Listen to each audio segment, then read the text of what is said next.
As the morning light began to filter through the Carolina pines, I navigated the gravel driveway, utterly exhausted from a 2-day fishing excursion and infused with the scent of catfish remnants.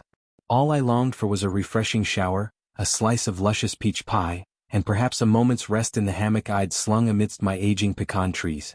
But as I rounded the bend of the house, my breath nearly caught. My garden had vanished.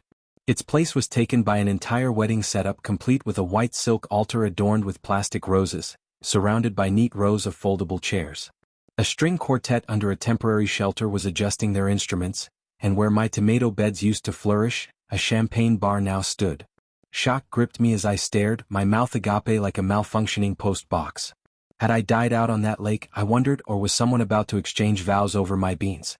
Suddenly, a young woman, brisk in heels and a lavender dress, darted past, engrossed in barking orders about tardy flower arrangements. She didn't as much as acknowledge my presence. Some neighbors casually waved, seated as if I was merely tending the grounds. Greg, who lived 2 houses down, even requested I fetch him a lemonade, but bewilderment left me speechless. Then she emerged, a vision of authority and audacity, Cheryl Cranford. Cheryl was president of the HOA, wielding a smile as false as her extravagant eyelashes, and known for speaking as if each utterance was destined for a statute. With a rhinestone visor perched upon her head, a walkie-talkie gleaming at her waist, and that treacherous clipboard clutched tightly, she greeted me in a chirpy exclamation, "Oh, Jake. You're back earlier than expected."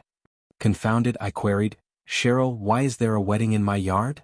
She blinked as though I'd inquired about the nature of gravity. "It's Ashley's big day, my daughter, remember? We needed a venue with rustic charm and gentle southern light. Your garden offered the ideal exposure."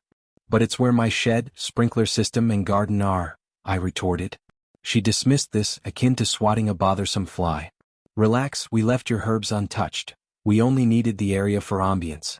Just wait until you see the photographer's golden hour shots. Stay out of frame."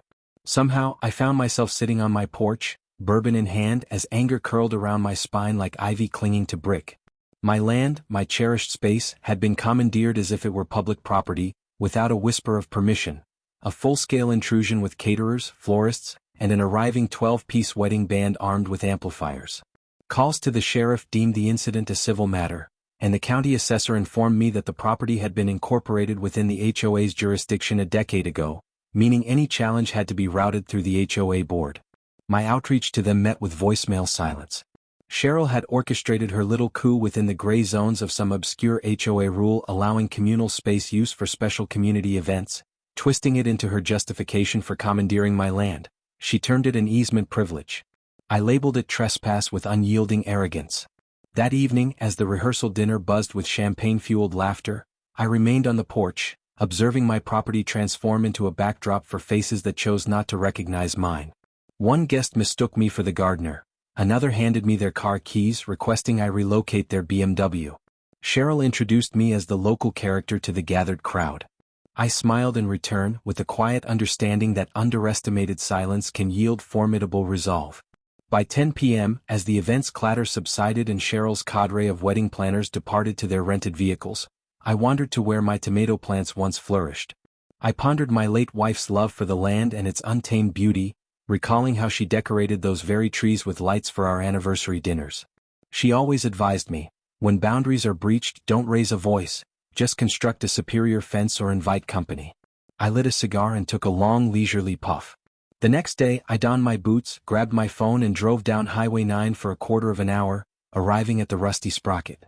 It wasn't much, merely a bar and grill, bordered by a chain-link fence and surrounded by a dusty patch filled with motorcycles. But inside, the spirit of America thrived.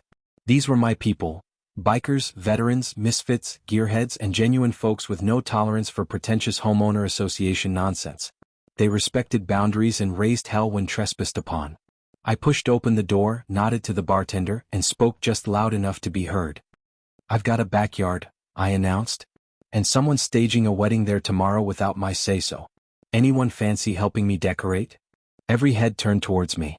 A woman with a mohawk and a vest brimming with patches leaned forward and asked, "Do you want loud, funny, or unforgettable?" I grinned. "Why not all three?" Laughter erupted. Someone thumped a beer bottle on the counter. A fellow, ironically dubbed Tiny despite looking capable of lifting a Harley, stood up and said, Just let us know when to turn up. We'll sort the party favors. As I departed the rusty sprocket, the sun cast its golden glow through the trees. Golden hour, Cheryl called it appropriately. She might have been right that my backyard was a stunning venue, but her daughter's wedding wouldn't be a Hollywood picture-perfect scene. She hadn't anticipated the Harley choir, and I intended to make her rue that. The morning of the wedding broke crisp and clear, as if nature itself wanted a front-row seat to the chaos unfolding. Birds chirped naively in the trees bordering Mitchell Acres, blissfully unaware of the V-twin Engine's deep-throated rumble soon to accompany their peaceful serenade.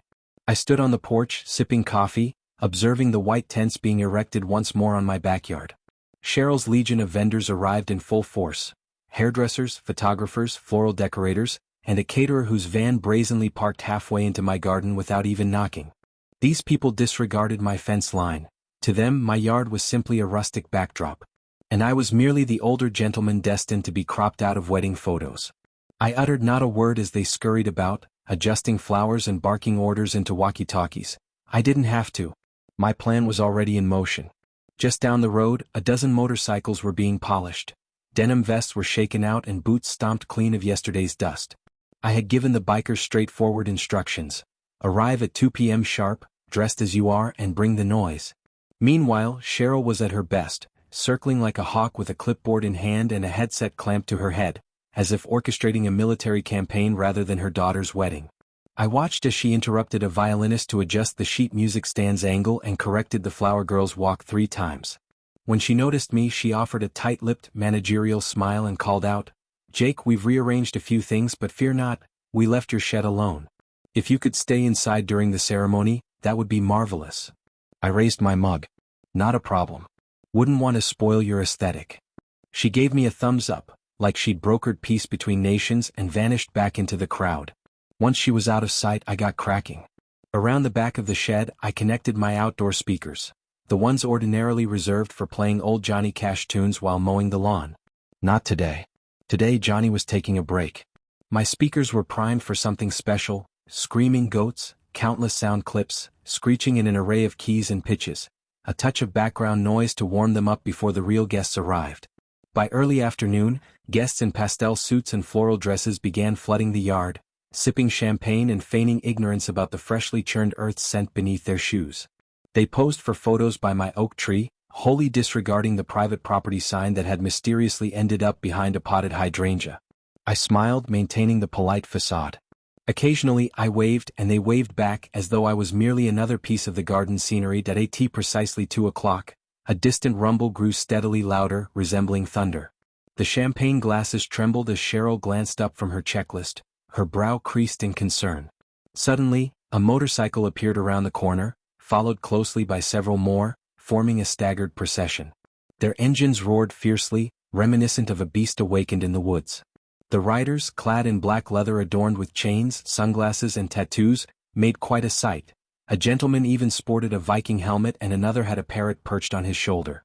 A woman wore a shirt emblazoned with "Born to be Mild," sipping iced tea as if relaxing on her front porch. The attendees froze, someone let out a gasp, and Cheryl dropped her clipboard. The motorcycles lined up along the perimeter of the property, their tires crunching softly against the gravel while maintaining their distance from the wedding area. Though loud, their presence was perfectly legal. I descended from my porch and approached their leader, Big Mike, a formidable man famed for once arm wrestling a bear for charity with scars as proof. He grinned, handed me a speaker and asked, "Mike, ready to start the show?" "I was born ready," I replied, flipping a remote switch that activated speakers throughout the garden. Instead of music, synchronized goat screams blared, catching everyone by surprise. The flower girl dropped her basket, the violinist discarded his bow, and Cheryl clutched her chest as if hit by a tranquilizer dart. Confusion swept through the crowd, murmurs rising and heads turning every which way. Amidst the cacophony, another layer emerged, the biker choir, 20 strong, delivering the most bombastic rendition of "Here Comes the Bride" this side of Nashville. Electric guitars blasted from amps discreetly hidden behind the shed, and drums pounded like thunder. A bald man with a ZZ Top-style beard let loose a vocal solo so intense it startled 2 pigeons from a tree. Cheryl made a desperate sprint towards me, heels digging into the lawn and veil fluttering behind her like a ghost. "What are you doing?" "This is a private wedding," she exclaimed. I shrugged, referencing her easement clause. Just enjoying the shared aesthetic ambience. Turning crimson, she muttered complaints about noise and violations. You're undermining the sanctity of this event.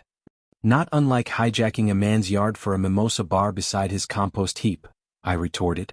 Her arguments faltered and she turned to the sheriff, summoned by the noise complaints. Smirking, he merely tipped his hat at me and leaned contentedly against his cruiser, enjoying the show. I stepped aside to let a group of bikers pass, one proffering trays of hot dogs to guests torn between shock and hunger. Children were laughing, teenagers capturing the scene on their phones, and Cheryl's son-in-law attempted to halt the guitarist, who politely responded by turning the amp up to 11.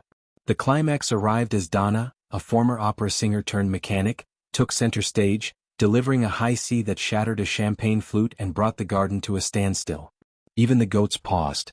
Then came the applause, starting as a slow, ironic clap at the back before spreading, followed by laughter. As the absurdity became fully realized, guests embraced it, snapping selfies with the bikers and the flower girl exchanging high fives with a tattooed giant. Even the wedding photographer abandoned tradition, seeking action shots of the unfolding chaos. Cheryl retreated to her rented tent, yelling frantically into her walkie-talkie as if she were a general watching her carefully orchestrated event unravel. Surprisingly, her daughter appeared relieved, welcoming the genuine occurrence amidst the previously meticulous script. As the sun began its descent, I stood beside my pecan tree, arms folded, savoring the satisfaction. The yard was disheveled but undeniably mine, and I was no longer overlooked. Best of all, this was just the beginning. The formal ceremony was slated for 3 o'clock. Cheryl had crafted the programs with thick cardstock, embellished with gold foil and floral edges, proclaiming the Cranford-Tillman Union, a celebration of elegance. Inside, a note detailed the tranquil southern setting purportedly curated by the Homeowners Association. I spotted one discarded under a bush near the shed and grinned knowingly. I'd used it to steady the leg of my rocking chair, and by this time, my guests had either embraced the chaos or stopped resisting it entirely. Some were even reveling in the madness. Bikers had commandeered my driveway, grilling ribs on a portable smoker, handing out iced sweet tea and playing lawn darts with old spark plugs. The children were in their element while the parents feigned dismay, although I noticed several sneaking extra ribs, chuckling behind their hands. As the moment drew near, Cheryl appeared from the bridal tent, a vision of indignation wrapped in chiffon. Her eyes were fixed on me, heels piercing the turf as she strode across the lawn. Her daughter, Ashley, the actual bride, followed hesitantly in a dress that resembled a prom gown, clutching a bouquet absurdly large for the occasion. The string quartet, visibly rattled by the preceding events, tried to regain their composure and positions. Cheryl halted just shy of my property line, her voice a low hiss. "Jake, I am issuing a formal cease and desist." I arched an eyebrow. "Will it go with the ribs or the goat choir?" "This is harassment, deliberately disrupting a legally sanctioned event," she insisted. Unperturbed, I replied, "I'm merely enjoying a peaceful gathering on my own land. You mentioned a shared ambience. I assumed we were collaborating." Her nostrils flared in irritation. "You'll regret this. You'll be fined into oblivion." I took a leisurely sip of lemonade, smiling the smile that used to unsettle men back in my Navy days. "Cheryl, if I had a pound for every time someone underestimated me, I'd own this entire suburb and turn it into a goat rescue sanctuary." At that moment, another dozen motorcycles arrived, parking with military precision. The riders dismounted smoothly as if attending a service. One of them, Diesel, unfolded a collapsible drum kit and began to play, while another handed out faux mustaches to the flower girls. I glanced at the guests, most of whom had abandoned their seats to witness the spectacle. Laughter rippled through the crowd. Someone called out, "This beats Netflix." The ceremony was due to commence, but Cheryl was preoccupied, bellowing into her phone, desperately trying to organize an urgent call with the HOA board. Her husband, Daryl, a timid man with the allure of a damp sponge, stood at the altar grasping a clipboard, longing to fade into the background. Ashley, increasingly uneasy, watched as the crowd's attention shifted between her and the man juggling beer cans near the grill. Then unexpectedly she approached me. She stood silently by my chair, her bouquet shaking slightly in her hands. Preparing for confrontation, I asked, "What's on your mind?" "Mr. Mitchell, may I ask you something?" she inquired quietly. "Go ahead," I replied. "Did you really build that tree swing, the one the little ones are enjoying?" "Yes, about 30 years ago. I used to push my son on it every Sunday before church." Looking at the ground, she confessed, I never wanted the tents, the photographers, the coordinated seating. I just wanted to get married, not feel like a show pony. I tilted my head. Then why let your mother run the show? She sighed. She's been planning this since I was 10. She always gets her way. Only if people allow her to, I said gently. We shared a moment of silence before she grinned, a genuine smile. You're quite the legend around here. I chuckled. Legends usually come with a caution. Without another word, she turned, yanked off her veil, and tossed the bouquet over her shoulder, landing on the grill with a sizzle. The bikers cheered, Cheryl shrieked about contamination and slumped into a lawn chair. Ashley walked over to her fiancé, took his hand and declared, "Let's marry under the pecan tree. It's a much better backdrop."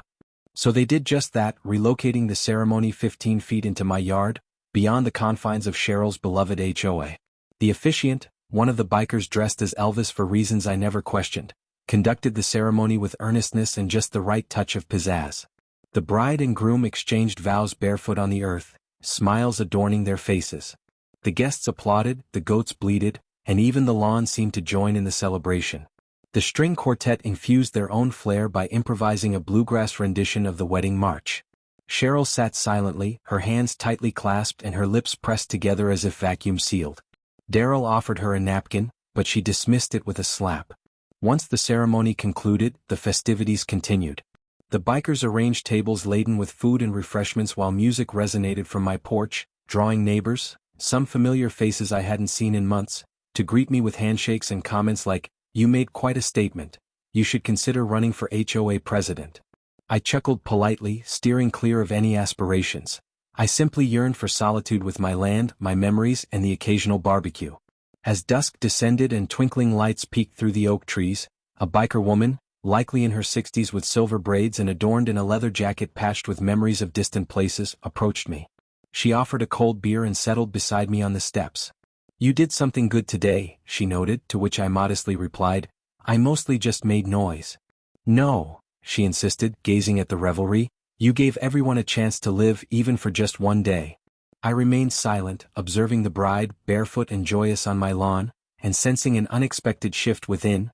No longer the obstinate old man battling a lost cause but someone who had forged a sanctuary of freedom amid a world turned superficial. Every bleeding goat had made it worthwhile. As the sun slipped beneath the pine trees, the wedding throng began to disperse, though laughter and the sound of clinking glasses lingered in the air. Children raced through the grass, guests shared ribs with bikers, and near my old shed 2 women, one adorned with pearls the other in leather, danced as if they'd rediscovered joy. Yet tranquility was ephemeral. Cheryl, never one to concede defeat, was steely with plans for reprisal. Around 7, as Big Mike recounted his thrilling escape from a tornado on a Harley, a white SUV, emblazoned with the HOA emblem, arrived, signaling contention. Marty Cololton, the HOA's so-called compliance officer, emerged, donning a tie too constricting for the heat and clutching a clipboard like a badge of honor. As he proceeded up the driveway, adjusting his glasses with an air intended to convey authority, but resembling more a forlorn accountant at a carnival, he cleared his throat and declared, "Mr. Mitchell."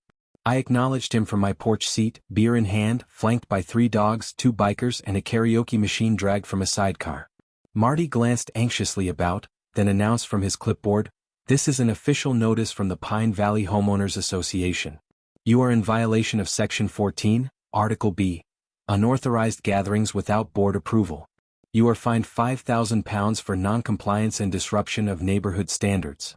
I raised my eyebrows, leaned in slightly and inquired, "$5,000? Shall I write that on a goat or would you prefer a pig?"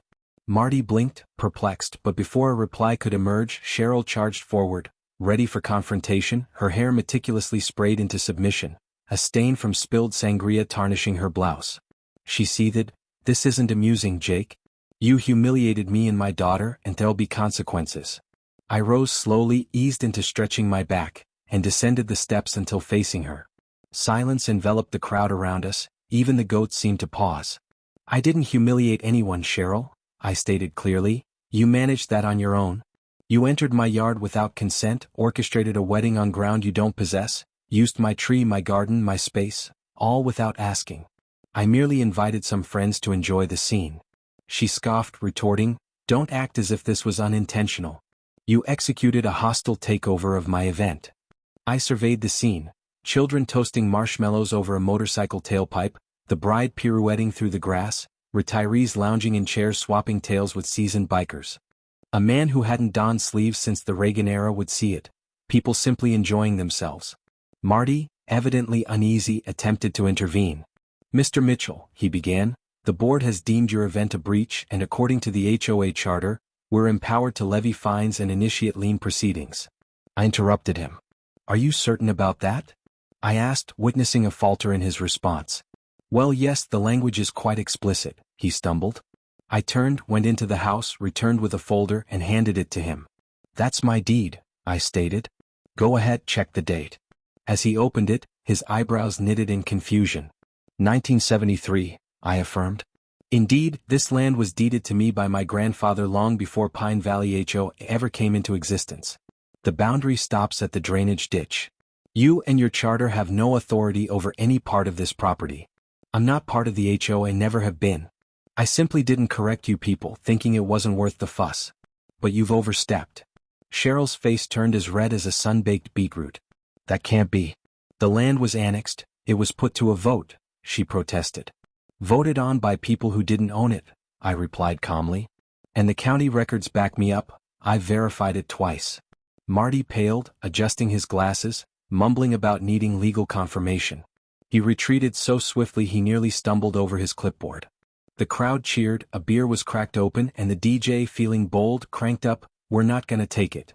Cheryl stood rigid, fists tight, eyes darting as if searching for a rewind button on the day, but there was none. Her daughter swayed in the moonlight. Her son-in-law had ditched his tie and was playing horseshoes with Chainsaw Rick. Her cherished HOA authority had just evaporated like sugar in rain. She finally turned, stormed off to her car, and slammed the door with such force it flickered the streetlight as she sped away, having parked across 3 driveways predictably. With Cheryl gone and the HOA's teeth blunted, the neighborhood breathed a collective sigh of relief. Tense expressions softened, hush-hush criticisms vanished. People began to genuinely converse, old grudges dissolved. Someone brought over a pie. Greg, from down the block and not known for his verbosity, leaned over saying, "Jake, that was the most fun I've had since my kids left home." I grinned, clinking bottles with him. "You should drop by more often, maybe next time for a goat rodeo." He laughed, "Count me in if you're hosting." As night deepened and the last of the wedding guests drifted home, I reclined on the porch with Big Mike and Diesel, watching the stars twinkle above. The yard finally felt like mine again, not just legally but in spirit. It was vibrant and meaningful again. Big Mike sipped his whiskey and mused, "Ever thought about running for something? HOA president, mayor, local hero?" I shook my head. "I don't need a title. Just a yard I can call my own." Diesel chuckled, "You've definitely secured that and your parties are legendary."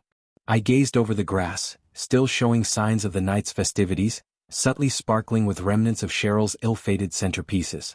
"Wasn't meant to be a party," I said, "just a reminder." I leaned back in my chair, watching a goat sway gently on the swing. Some things can't be taken, not without consequence. By dawn, traces of the chaos were scarcely visible on the surface. The tents had vanished, chairs disappeared, and the string quartet had quietly retreated sometime after midnight, likely still humming a rebellious rendition of "Here Comes the Bride." What remained was a yard full of footprints, a few beer bottles hidden among flower beds, and a prevailing sense that something remarkable had transpired here. My pecan tree stood, swaying gently in the breeze, as if nodding in recognition of a wedding that was never meant to unfold this way, yet somehow ended perfectly. I sat on the porch with my coffee, absorbing the scent of charcoal mixed with wild flowers. The grass was showing signs of resilience, recovering from its recent ordeal near the shed. A pair of bikers, still asleep beneath a makeshift tarp, snored contentedly, reminiscent of hibernating bears. Freckles, the little spotted goat, had wandered onto the porch and was gnawing on a paper plate as if it owed her a debt. I nudged her gently with my boot, jokingly mentioning that she had outpartied many of the guests. She blinked at me unfazed. Years of tending to this land had toughened my perspective on disorder. I've faced worse, including wild pigs and the infamous drone-delivered box of meatballs that fell into my garden one 4th of July. What mattered was not the mess, but the shift that had occurred in the neighborhood. The once rigid rules of the homeowners association seemed more like guidelines now. It was not just me standing up to Cheryl. All of us, including the quiet neighbors and the fence-sitters who usually stayed silent, found our voices and choices last night. Around midday, neighbors began arriving, uninvited yet welcomed. Greg had coffee and donuts in tow, while Sandra, who hadn't spoken to me since my scarecrow incident, brought both a broom and a casserole. Even old Mr. Whitaker, notorious for his complaint about my uncoiled hose, came hobbling towards the lawn with a trash bag and a sheepish grin. Initially, words were few and far between as we began tidying up, our actions speaking to the shared understanding that the rules had perhaps not suited any of us. By the afternoon, the yard was flourishing once again. Flower beds had been replanted, a broken fence mended. Under the pecan tree, where Cheryl's vanity altar once stood, I dug a hole and planted a delicate maple sapling. There was no ceremony, just the earth repacked around the roots and a garden gnome, painted years ago by my wife, with its chipped eyes and quirky smile. Amidst the bustle of the world, I found peace, feeling the soil and roots settle. Then, unexpectedly, a rumble echoed from up the road. A motorcycle unfamiliar to me pulled into the driveway. A sleek silver machine with polished chrome, it bore a reflection of life's regrets. Donna, the silver-braided biker from last night who had respectfully dismantled Cheryl's dignity with her song, dismounted and approached me with a grin and a small envelope in hand. "Busy next weekend?" she asked. I laughed, thinking she was jesting, but her eyes were earnest. Her serious gaze revealed her plan. Donna and Tess wished me to officiate their wedding, believing my humble yard held a soul unmatched by any chapel. I opened the envelope and found a simple, heartfelt invitation. Love, leather, and lemonade. Saturday at 5 o'clock. Dress code, you. For the first time in years, I felt a profound stirring within. A sense of pride, not only of defiance but of purpose and connection. I looked at the newly planted tree, feeling honored to participate in their celebration as Donna rode off, waving triumphantly. The yard had transformed beyond my efforts, serving as a serene haven, a hub for rebellion and community spirit, proving neighborliness could thrive without enforced guidelines. And if this meant welcoming goats, enduring barbecue stains, or hosting a wedding, then that would surely become part of its legacy. As the evening settled, I was storing the last of the folding chairs when a letter appeared at my door, mysteriously delivered by an unknown hand. No envelope enclosed it, just a page neatly folded and affixed there. It was from Cheryl. Her handwriting was precise and formal, as if crafted with the help of a ruler, reminiscent of a resignation letter. "Mr. Mitchell, effective immediately, I am resigning from my position as president of the Pine Valley Homeowners Association due to personal stress and irreconcilable differences within the community. I believe it is in the neighborhood's best interest for me to step down. I intend to take some time for self-care and reflection. Sincerely, Cheryl Cranford." There was no apology, no recognition, just a straightforward departure, yet it felt like the kindest message I'd ever received. I folded it carefully and placed it on the fridge, next to a picture of my wife holding an enormous tomato. She always remarked on my knack for nurturing things. That night, I returned to the porch, gently rocking as fireflies danced around. The goats were quiet in their shed, the swing creaked softly, and the stars seemed unusually bright, or perhaps I was simply more aware of them. For the first time in a long while, the world felt less burdensome. I hadn't gained a trophy or acquired a title. I merely stood my ground, but sometimes that's enough to show others the boundaries and the consequences should someone like Cheryl overstep them. In the distance, a motorbike engine purred, perhaps signaling another arrival, another story yet to unfold. I raised my glass to the night and smiled, realizing this yard no longer belonged just to me.